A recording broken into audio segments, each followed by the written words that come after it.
Indigenous broadcasting in Nigeria could be said to have started based on a note of friction, based on a misunderstanding between two political bigwigs in Nigeria in the 1950s. Here's what happened. In 1953, the leader of Action Group political party, Obafemi Awolowo, had criticized the newly introduced Macpherson Constitution.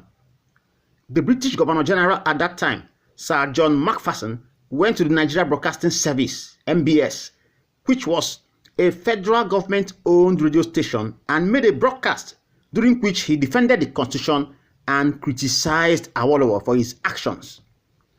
Awolowo went to the same radio station, NBS, and requested that he should be given equal time to defend himself against the criticisms of the Governor General, but he was denied the right of reply by the radio station.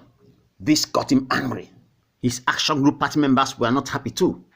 As a result, a member of the Action Group moved a motion in the federal parliament to make NBS a statutory corporation.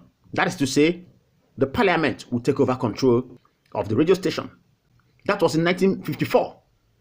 Agitations continued, and that same year, that's 1954, a suggestion was made at the parliament that broadcasting in Nigeria be in the concurrent list. That is, the regional governments will have power to operate broadcasting stations, and the federal government will also have the power to operate broadcasting services. This was eventually approved and backed by law, paving the way for regional broadcasting to commence in Nigeria.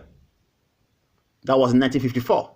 5 years later, in October 1959, the Western region established the first television station in Nigeria, Western Nigeria Television, WNTV. It was also the first in Africa. The WNTV had its station identification slogan as First in Africa.